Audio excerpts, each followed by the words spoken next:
Frontline number 211T, King of the World. Producer Drasnin Fanning, director Drasnin Liu. Showtime 57:38, air date 11/6/84, WGBH Boston.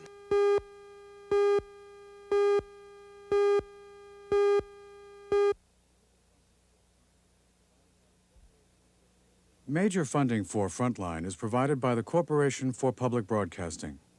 Additional funding is provided by this station and other public television stations nationwide. Tonight on Frontline, the horses, the jockeys, the players, all trying to win. There's just no form of gambling that is so exciting as the racetrack. The private world inside a public passion. I'm already thinking a week or so ahead, and I cannot reveal this name, but on Saturday, in those betless races, I saw a horse that will make me king of the world. Is in striking position. They're at the top of the stretch.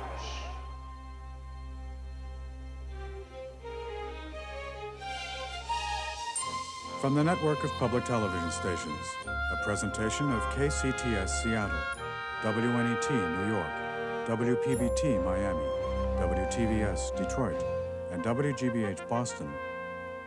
This is Frontline with Judy Woodruff. Good evening, I'm Judy Woodruff.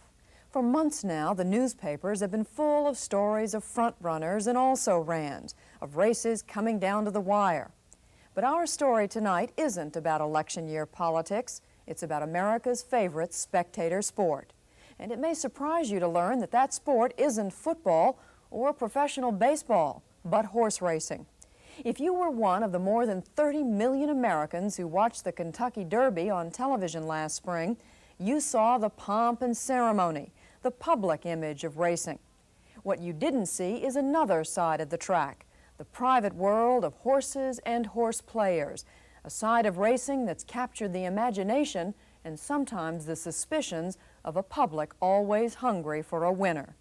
Tonight we'll take you inside that other world of horse racing, the sport of kings, and the passion of millions who would be kings at one of the oldest and toughest gambles in the world. The film is produced and reported by Irv Drasnin. We call it King of the World. In this afternoon's 8th race, the Val Harbor Stakes, stretch number 8, Jamelia.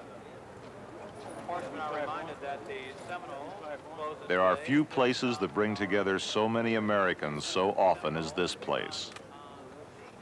There are few obsessions shared by so many Americans of different backgrounds and persuasions. A $15 billion industry and some 30 state treasuries depend on their willingness to take a chance, to risk their judgment and their money in a venture many believe is at least slightly crooked. What they're doing is thought by some to be frivolous, even reckless. By some as an addiction, even a disease, injurious perhaps to the health and morals of a nation. And by others like Andy Beyer as life's greatest challenge. Gambling is, certainly one of the great human activities, but there's just no form of gambling that is so exciting as the racetrack. It's not just putting money on the turn of a card or the roll of the dice, but you are investing so much of your intellect and your ego. That won't be his only investment today, not by a long shot, though long shots are his passion. Andy Beyer has an Ivy League education, a steady job, and no debts, which might contradict your image of the horse player. He's also invested thousands of hours on mathematics and history, which might change your mind about this game. Like the rest of us, whatever we do, he must know the difference between a mindless gamble and a calculated risk.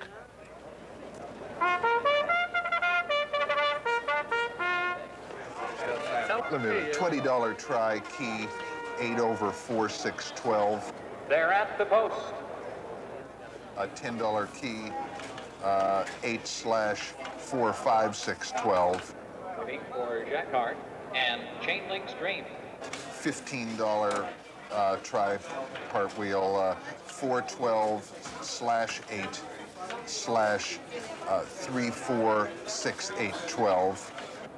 They're in the gate. And 500 to win on the 8. On this race, he's made 15 bets, costing almost $1,000. They're off. Gallant Prelude is away fast on the outside. There goes Rigi Man from in between horses.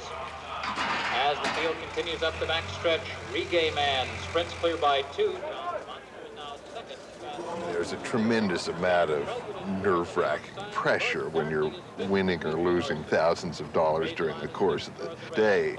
You know, the feeling of getting beaten at the wire out of, say, $120,000, which happened to me at Santa Anita last winter, or making great scores that might, for some people, be the equivalent of several months of work on a job, is a very high-pressure activity. Come on, Early. By the back, Gallant Prelude and Ragozin finding his best stride. And then it's noted with Romaldo moving up with Lord Darnley. And now as the field moves to the top of the stretch, fast. Come on, 8, now hold him off. Gallant Jesus. Prelude takes to the outside, closing in. Here comes Ragozin. In between horses from third, farther back it's noted. Lord Darnley making his run on the extreme outside. Moving to the 16th pole. Fast Reason under a left-hand whip. Gallant Prelude, Ragozin giving pace, 50 yards to go. And it's Fast Reason in front.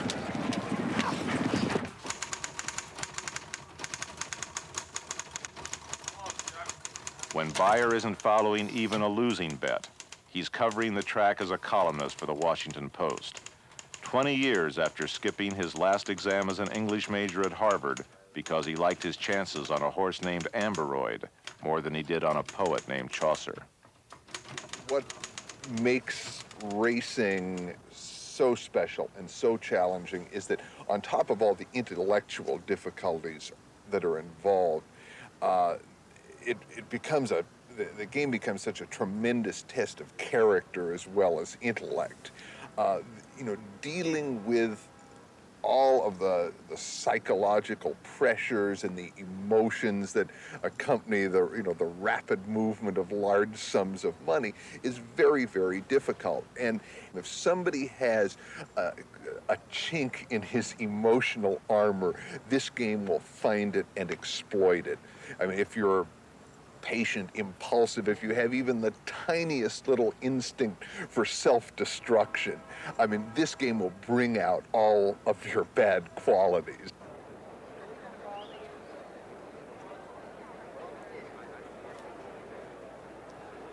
For centuries, man's fortunes have been linked to the horse. In war, in peace, in Devil's Bag, syndicated as a 2-year-old for $36 million. Maybe that's why $360 million was spent last year on 1-year-olds, and why athletes not much more than 5 feet tall and 100 pounds can also end up in the money. It pays, of course, to ride millionaires, like John Henry, who's won more money than any thoroughbred who's ever run. And sometimes it pays to bet on them. That helps explain why horse racing is America's #1 spectator sport, with an attendance of 77 million people. Why, against all the odds, they persist at one of the oldest tests known to man, assessing horseflesh. That's what brought the Vanderbilts and Whitneys, and now the bankers and syndicates to the races. At the track, breeding and bloodlines count for people as well as horses. This side of racing is familiar, the sport of kings and queens. If there's tradition and wealth, an elite of racing is here at Belmont Park in New York, the day of the Jockey Club Gold Cup. Ladies and gentlemen, here is the field for the 65th running of the Jockey Club Gold Cup. Number 1, Slew a Gold, trained by Sidney Waters Jr., the rider unhill for Darrow Jr. And they're off. Desert wine on the outside. But there's another side of the track, whether in the stands or beneath them at the TV monitors. On this side of the track, in less than 2.5 minutes, more than $1 million will change hands on this one race.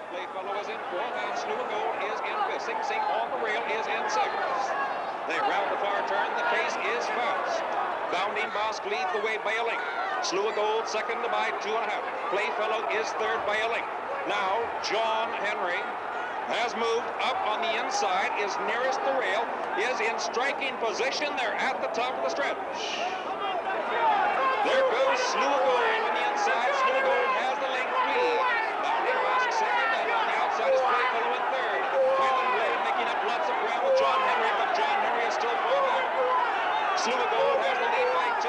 Bounding Bosk second by a length. Wayland Blade on the outside putting it to third. Wayland will overtake Bounding Bosk as Slew of Gold leads the wire. It's a drama repeated over and over again, tens of thousands of times a year, every 25 minutes. That's how long you have between races to get to the window. We have the 2 400. The win.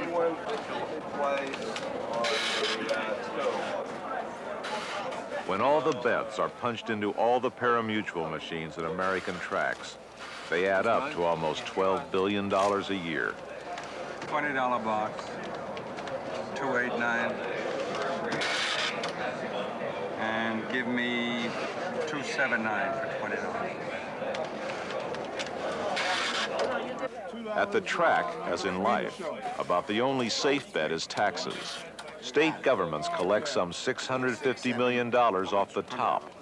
That's why for most of America, it's the only legal bet in town. Give me a $20 box, 2-7, 5-7, 6-7. Is that 120? It may also be the most bewildering. It takes a computer to book these bets and a linguist to understand them. Even if you've heard of win, place, and show, what about quinellas and perfectas and trifectas that can be wheeled or boxed? Or the daily double, picking the winners of 2 consecutive races? Whatever you do, it's one bettor's opinion against another's. That's what determines the odds. And on this day at Belmont Park, one man's opinion that stands out in the crowd is Andy Beyer's. As far as today's double goes, Andy Beyer likes his double that he's about to give you so much that he was scared he'd be shut out, and he bet it already. I saw him run to the window and bet it. He says, I've got to get this bet down. Here he is, the famous writer, Andy Beyer.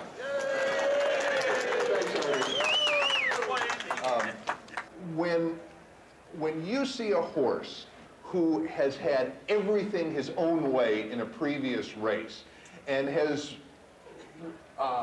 earned a reputation or run a race that it really makes him look better than he is, and now he's getting overbet, you're supposed to take a shot against him.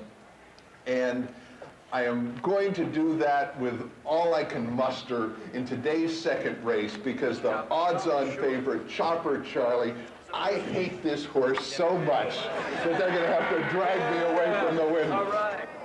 Beyer's eliminating a horse that won its last race by 20 lengths, a heavy favorite named Chopper Charlie.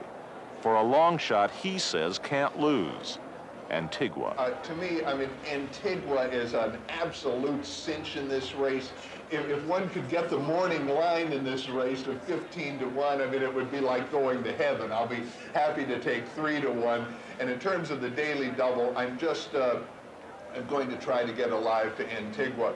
The doubles that Harvey mentioned that I ran to the windows to play were 1-3 and 6-3.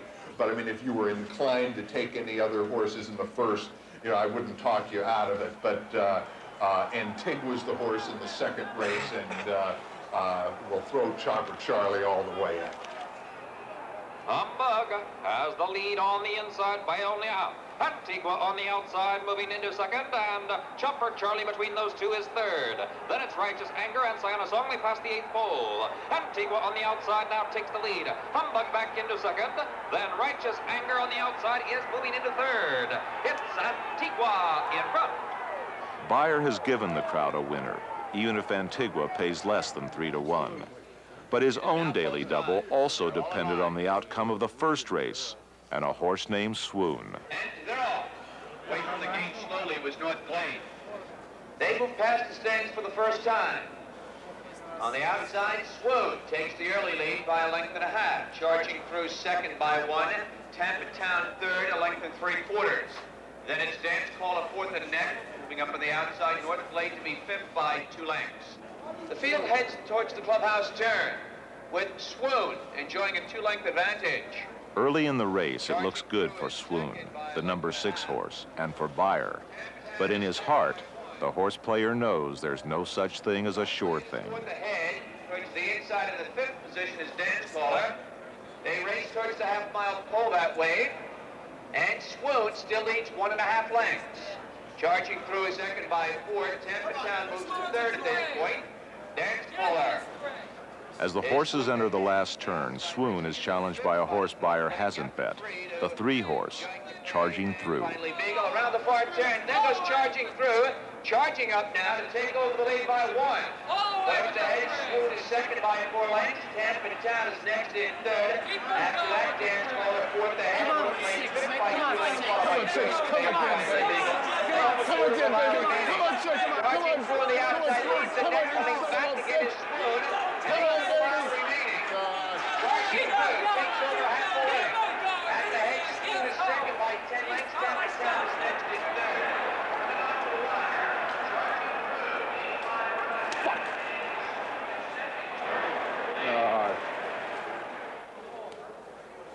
If the horse player's fate is to suffer uncertainty and pain, the horse player's salvation is eternal hope and a system. One way to look for a winner is through study, research, analysis. It's not the only way. I find I win more when I play on a hunch. On a hunch? Yes. What kind of hunches do you play? Like if I get a dream. I usually go by the name. What kind of names do you like? Like my grandchildren's names and my husband's name and anyone that I know. Do you have a system? Do you have a method? Yeah, I do. What is it? I can't tell you. Anybody who plays horses got to be out of their minds. I ought to know, because I've been playing them for 50 years. Who do you like in the next race? Well, according to the thing there, it's the one. I don't know his name. Is that who you're going to bet? I was going to, yeah. Number 1. See, because on the morning line, he opened up at 8 to 5, right?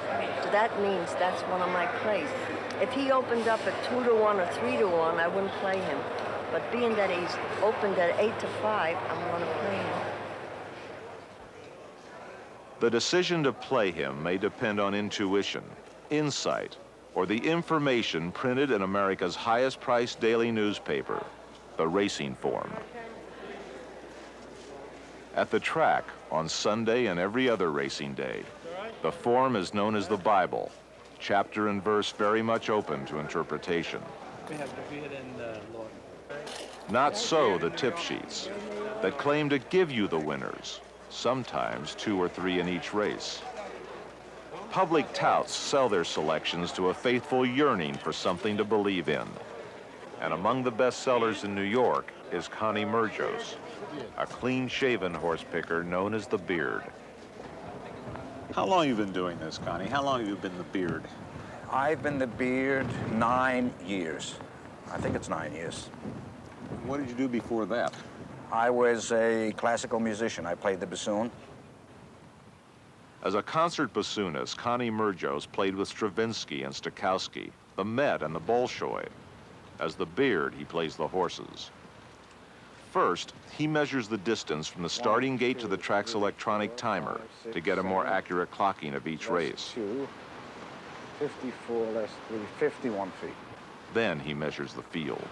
Connie, what are you looking for when you're looking at these horses on the track? Well, for one thing, you want to see if they come out nervous, if they come out wet, any change of equipment that they might have. Mostly bandages. Now, you don't want a horse that has been running without bandages, suddenly to come onto the track with bandages. Obviously, something is not quite right.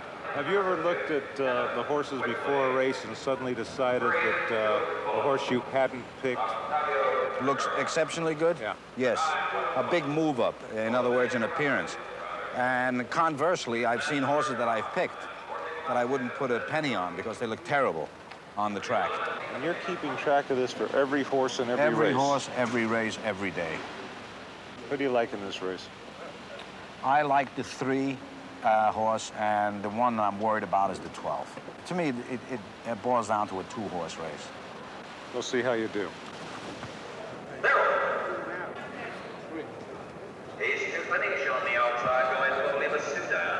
What's important here isn't just how the beard does, but what he does, how he watches a horse race. There are speed handicappers who use time and track conditions to define a horse's ability. There are trip handicappers who note where each horse is during a race, whether its racing luck is good or bad. The beard is doing both. They're at the top of the stretch. 3/4, 10 and 4. Donna's World on the outside, puts that in front. It would be unfair to judge the beard on any one race, but he had reason to worry about the number 12 horse, Donna's World. They pass the 8th pole. Donna's World on the outside continues to lead by a half. On the inside, Impressive Gift is second by 8. Then French Tab, Eastern Sun, and Little Old Campaign. Donna's World in front. Donna's World beat the favorite, but the beard wasn't through yet on this day of New York's heaviest recorded rainfall for the date. The wetter the better, the beard said, for the number 8 horse in the last race, Free Saint. As the horses turned for home, there was neither sight nor sound of Free Saint until halfway through the stretch, on the outside, one horse emerged from the mist. Pretty Pretense still has the lead. Gaining ground on the outside to challenge is Free Saint. Free Saint takes the lead. Pretty Pretense in second. Free Saint in front. If the beard can do it, why can't we? Are you willing to put in 18 hours a day doing what we do? You have a shot then. Otherwise? No. No. The average person cannot beat this game. It requires too much work. Too much work may not fit your idea of the horse player's life. Consider, then, this loft in New York's Greenwich Village.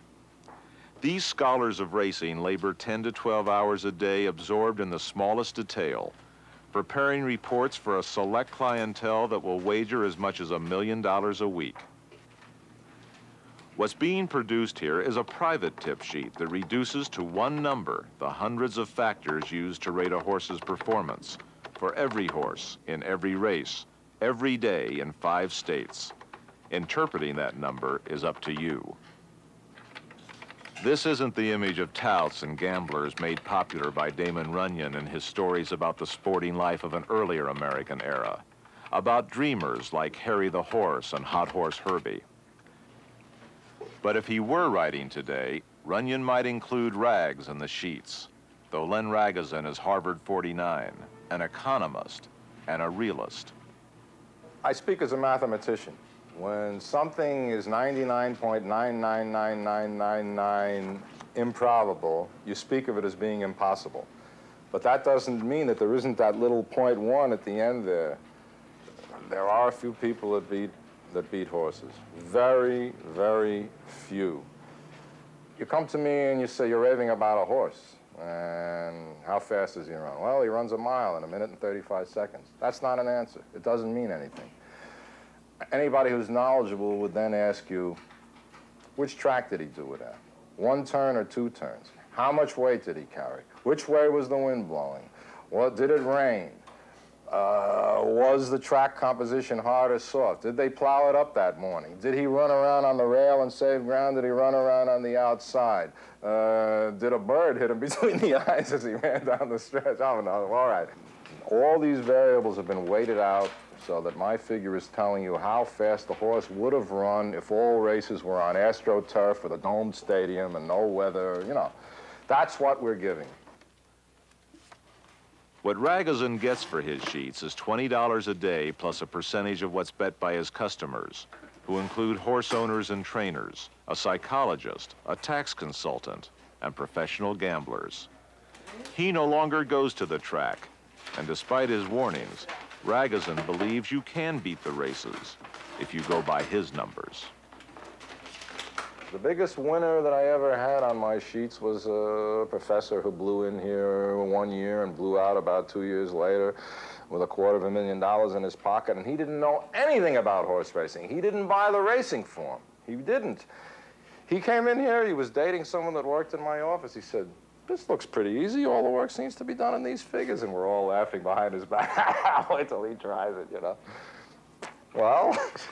Is this what you set out to do in life? Was this your goal? This was a very strange right turn, which was precipitated by an earlier left turn.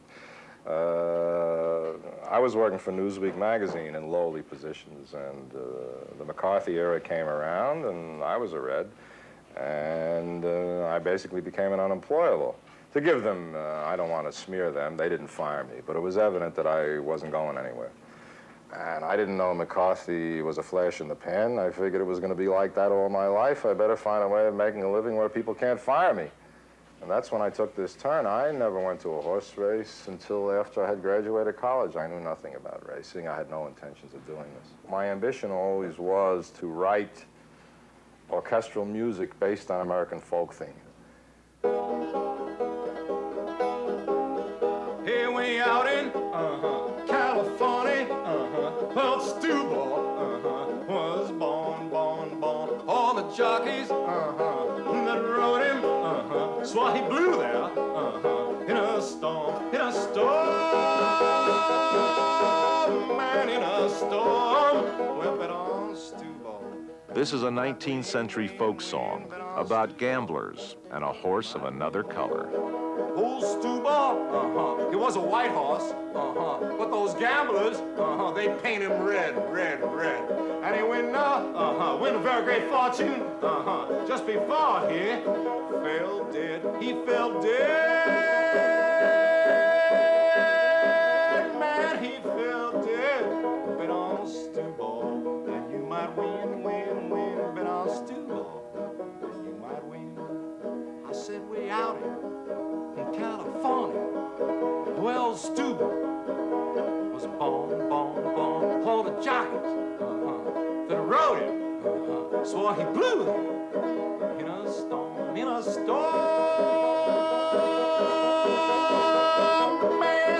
storm. Well, bet on Stewball, you might win, bet on Stewball, you might win. In the folklore of racing, old Stewball was painted red so that insiders could hide his true identity and cash a big bet. Such stories also are part of the history of racing. Drugged horses, bribed jockeys, fixed races. Inevitably, they raise questions about the honesty of the game. Every horse player has an answer, including Andy Beyer. How is this game played? How honest is it? I think it's pretty honest, but let's say there's enough larceny that it is a factor that an honest man has to reckon with and deal with. You've written about your experience at a small track. Great Barrington. What happened to you there? I'm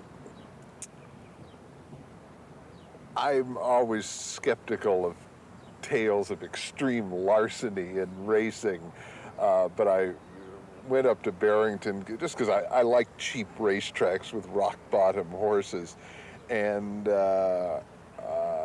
there I saw what had to be the most scandalous races I've ever seen. I mean, Barrington is kind of an extreme case. Even a former steward there told me that they should post a sign at the gate that says, beware all ye who enter here.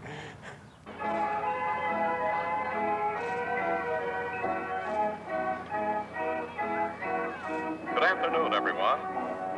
This is Al Vestro welcoming you to the 8th day of the Great Barrington Fair, a the longest consecutive running and annual fair in the United States. The slogan used at the fair in Great Barrington, Massachusetts is the Belmont of the Berkshires. It's only a slogan.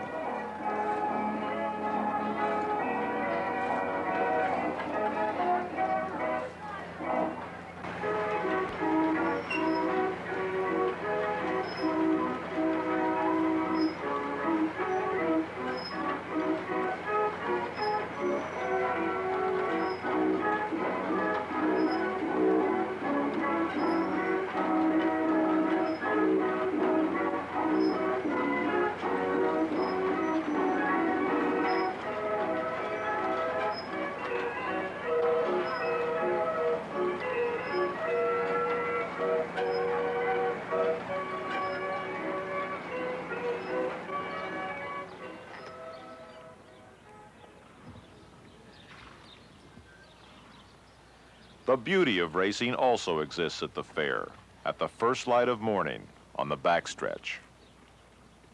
These too are thoroughbreds, but not the champion 3- or 4-year-olds of the major tracks.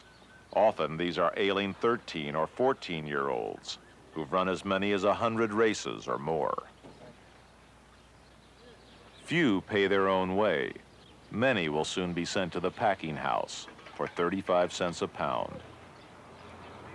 If some of these horses are broken down, so are conditions on the backstretch. This side of the track can be a dangerous place for both beast and man, as almost any trainer will tell you. It's kind of a rough game, I'll tell you. It's kind of a tough game. How's it rough game? Well, you know, there's good horses and there's bad horses, and it's kind of hard to bet, you know. Is that the only reason it's hard to bet? Well, there's a few others, but we can't mention them right now. I mean, do you ever have any idea ahead of a race that you're in that you either are or are not going to win that race? Yeah, you do.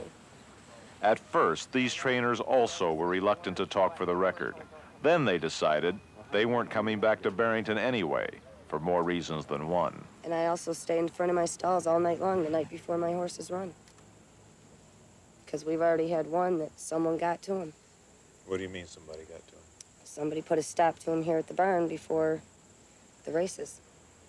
How do you do that? With a syringe. With a syringe. And, you know, whatever they use, I don't know. And his neck is still draining from it, and we've had 4 different vets in, and all have verified it was from a dirty needle. So someone did get to the horse. At the fair, there's no trumpet call to the track and no guarantee of what might happen when the starting gate opens.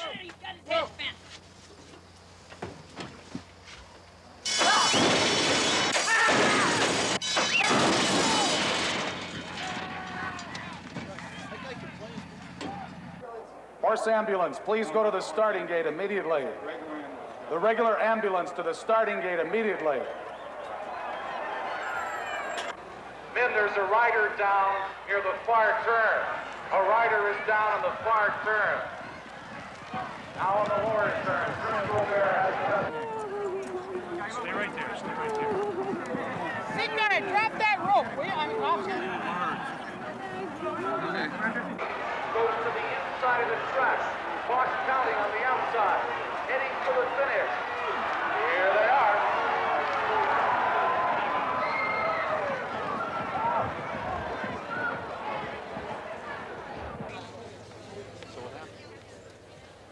It's not always easy riding at the fair or getting to the steward's tower to claim a foul. She's going to claim it.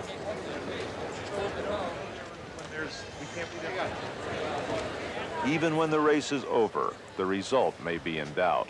More often, it seems, at the fair. Around this turn here, you almost dropped Richard and I both. Last time around the turn? Yes, sir. That's the one I told Yes, you. sir. That's the one we ran back. Yes, sir. Didn't look like enough, but we run it back again. Okay, Mary. Oh, man, we had to check our horses and stop him from running. He's coming. Where's the right other jock? over. Well, he didn't even hit the board.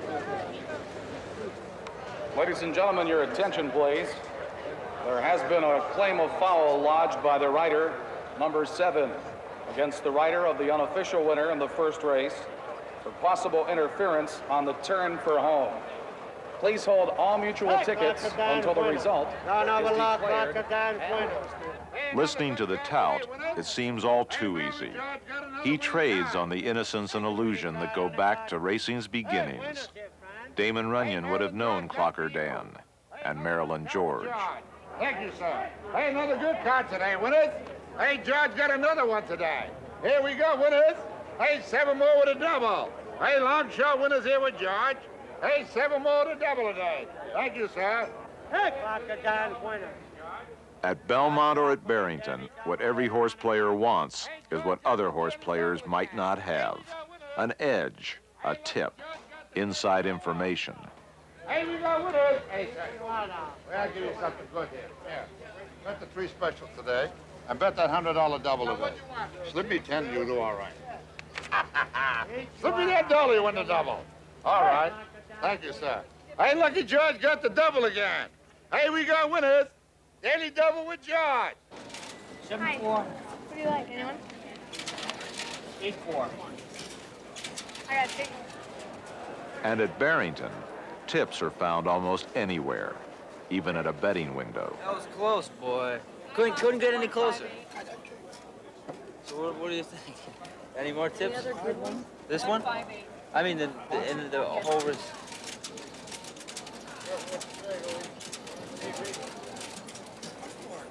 Huh? 1-4? For this race. Hit it. Another way to bet here isn't by looking at the horses, but at the tote board, where late and rapid changes in the odds can tell you where the smart money is. We were tipped to the number 8 horse.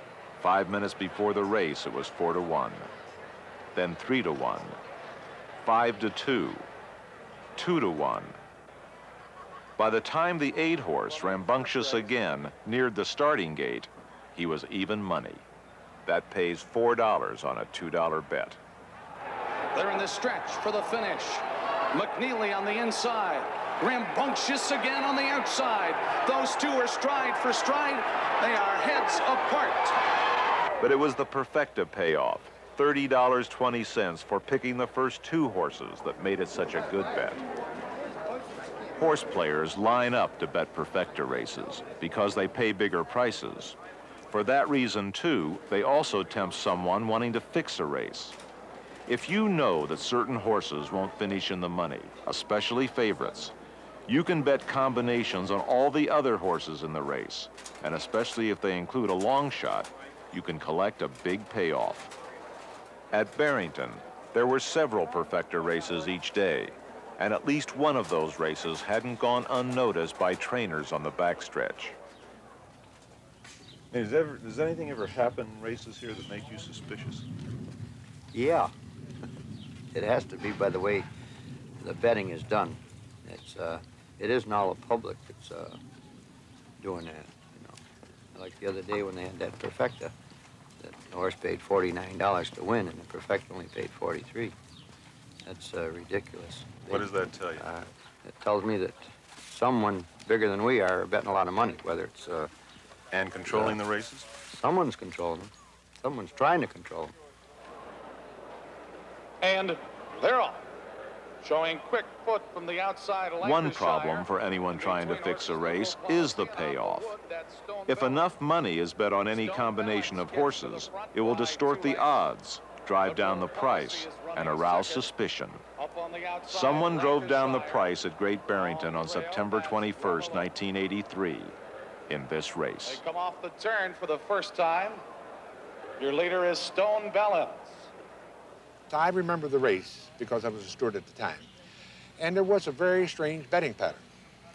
But we in the stands could not see anything wrong with the race. We reviewed the films, and it just looked, everything was above board.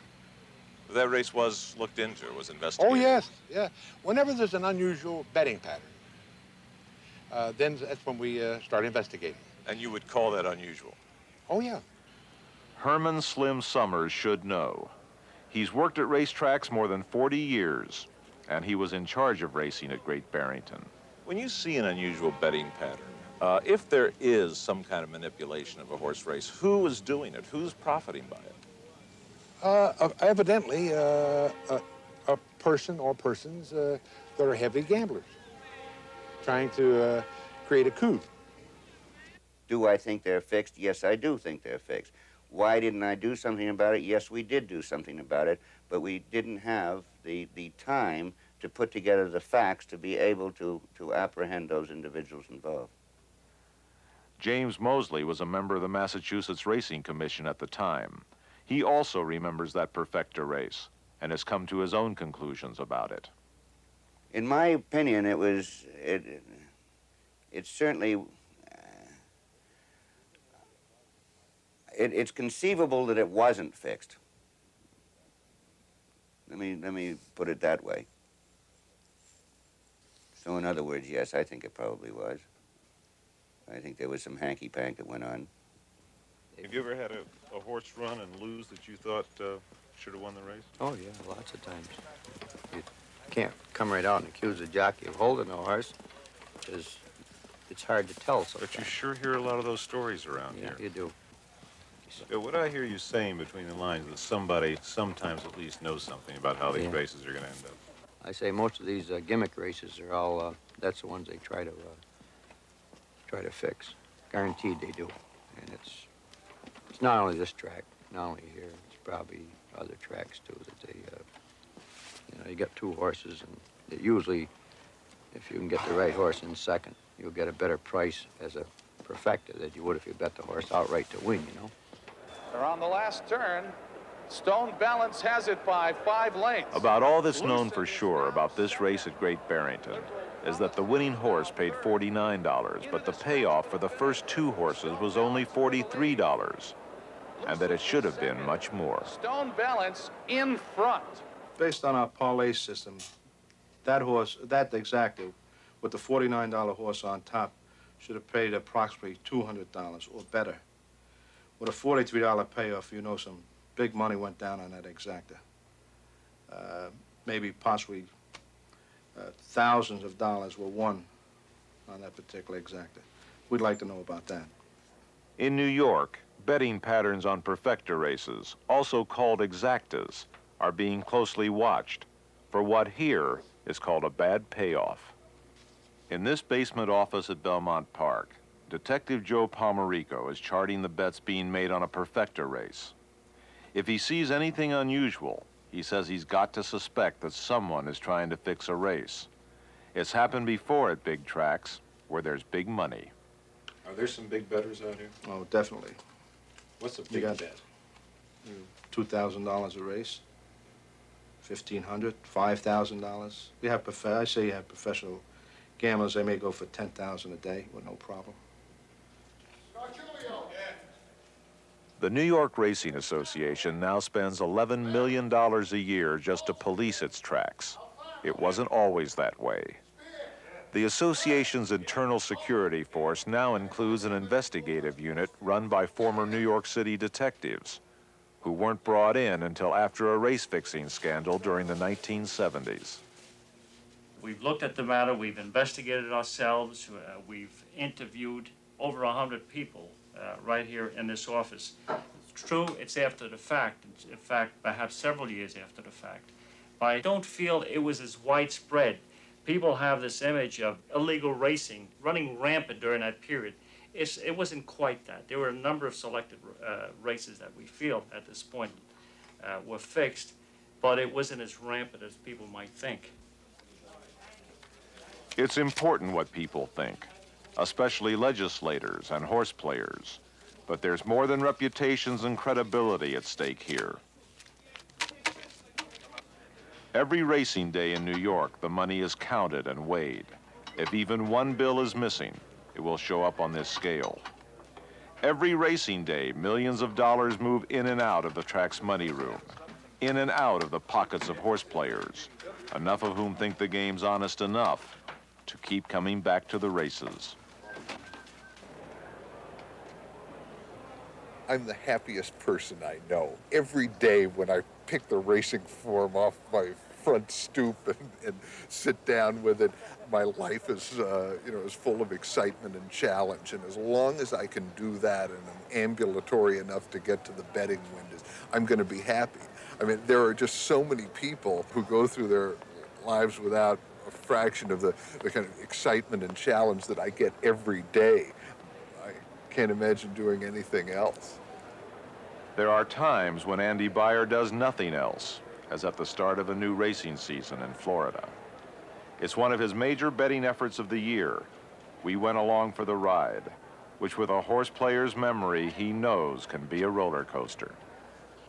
I had one period at Saratoga a couple of years ago where in like the first 10 days of the meeting, I lost $22,000, and I sat down with the racing forms for that period to say, what's going on? And I came to the conclusion I was doing everything right. This was just one of those random chains of events that was undoing me.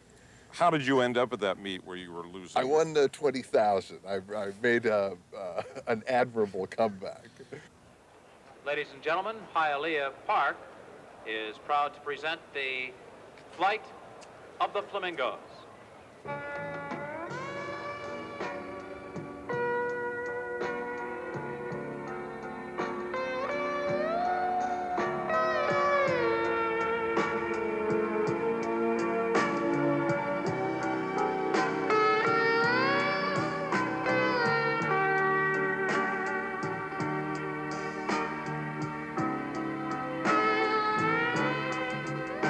There is more to horse racing than just money.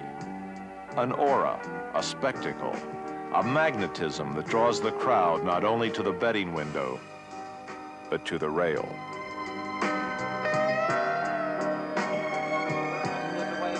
In between horses, Night Shift is right there along with Pecos Dream.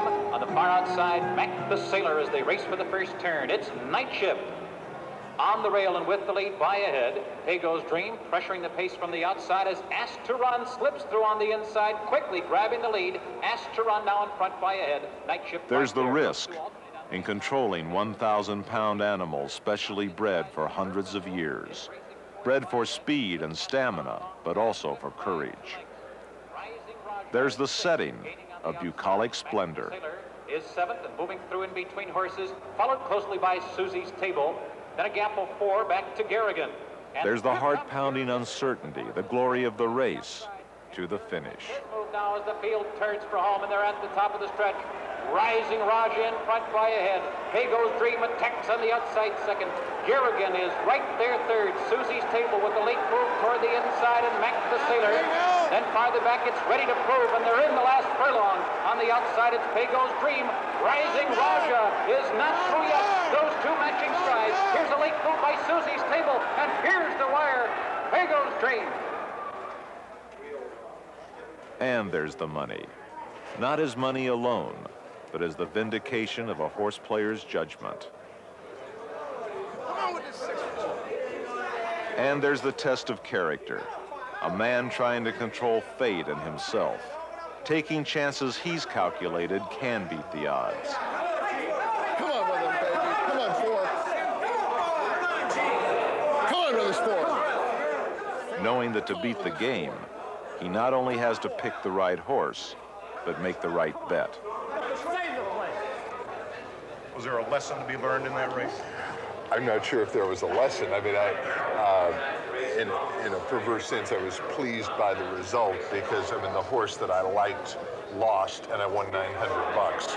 You can't win them all if you're looking for a profound lesson. But, if when you're wrong, you can, anticipate the ways in which you're likely to be wrong and still at least save your ass or even make a profit, as in this case, I'm really pleased. I mean, I'm going to hit the home run ball, a certain amount of the time, and I don't expect to do it all the time. But, a profitable result, was, I breathe a sigh of relief at this result, at least. Beyer's a working man, remember. He must write and send his column to the Washington Post. He never misses a deadline or a race. For him, this too is work. And so far, he's earned almost $10,000 in less than a week at the races. He's going for $50,000 in as many days. $10 part wheel, 149/149/612. A $10 part wheel, 19/ You don't have to understand what he's saying to understand what he's doing. Even when his track record was on the losing side, he never stopped gambling, never stopped believing that this time, this race, based on what he'd learned and a little luck, he'd be a winner. And $20 Perfecta box, 149.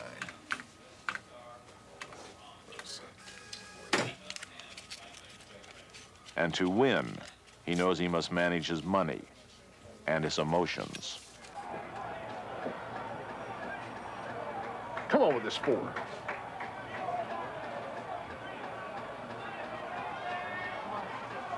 Come on, Canessa. Once in your life. Come on, baby.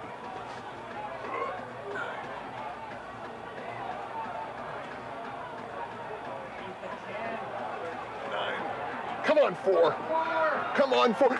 Come on, 4. 941. Oh, get up. Oh, Jesus.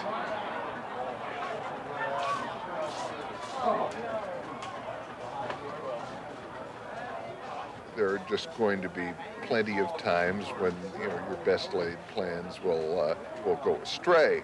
This game is complex enough that nobody's going to be right all the time. Very few, I mean, you're not even going to be right 50% of the time. Which is perhaps as much as anyone can hope for, which is enough to win if you know how to play the odds. To do that, Beyer must be willing to stand by his convictions, and when necessary, to go against the crowd, looking for a winner, knowing there'll be days like this. If you had to write about this day, what would you say? It's just another testament to the glorious uncertainty of the turf, as someone called it. I mean, this is just another day. It happened to be a losing day, in which there were, there are a lot of bad things that can happen in this game that you have no control over, and a lot of them happen today. I will not lose sleep tonight over this day's events. I mean, these were just 10 more races in the long continuum of my gambling life, and neither I nor any gambler can afford to get too upset by relatively minor reversals like this. I mean, how minor was this reversal today? $2,472. There's a popular saying at the track, you can beat a race, but you can't beat the races. That won't stop millions from trying, from lining up at the betting windows each new racing day, no matter what the odds. Like Andy Beyer, they will suffer reversals. Unlike Beyer, the great majority will discover that gambling doesn't pay. At the end of the day, like this horse player, most will still be looking for a winner, even among the thousands of losing tickets that litter the floor of the grandstand. But it's possible that something besides money or weakness brings them back for more. Something in the human spirit, a need to look ahead, to go on to the next race. What do you like for tomorrow? Well, there are 10 tomorrow. It unfortunately isn't too glorious a card, but I mean, I'm already thinking a week or so ahead, and I cannot reveal this name, but on Saturday in those betless races, I saw a horse that will make me king of the world.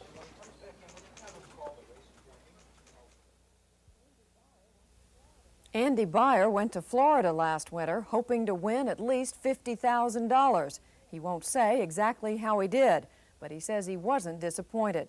However, Beyer did not go to the Great Barrington Fair this fall. The Massachusetts Racing Commission has revoked the fair's license. As for the horse Beyer said would make him king of the world, it lost its next race. But neither Beyer nor apparently the horse gives up easily. A few days later, the horse did win, helping Beyer to his biggest winning day that winter. But in June at the Belmont Stakes, Beyer had even better luck, making what he calls a healthy year's salary in one day at the races. And later this month, the Breeders' Cup Series at Hollywood Park in California will be worth more than $1 million a race for horse owners. The horse players will be there, including Andy Beyer. Next week on Frontline, we belong to two camps that have been in a bitter strife for the last 60 years. They should be enemies, but instead a Palestinian and an Israeli come to America with a message of unity. We would not have been together if we don't belong to the same camp of peace and justice. In synagogues and universities, they confront the emotions, the politics, and the possibility for peace on the West Bank. What you are saying means that we have to decide who is right with the force of guns. You want to do it? You want to have war? Guns, blood. To my mind, the Palestinian problem is a Jewish problem. This is unholy war. Two men with a mission, the Arab and the Israeli. Good luck. that's next week on Frontline. I'm Judy Woodruff.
For a transcript of this program, please send $4 to Frontline, Box 322, Boston, Massachusetts, 02134. Frontline is produced for the Documentary Consortium by WGBH Boston, which is solely responsible for its content. Major funding for Frontline was provided by the Corporation for Public Broadcasting. Additional funding was provided by this station and other public television stations nationwide. For videocassette information about Frontline, write to PBS Video, Box 8092, Washington, D.C., 20024.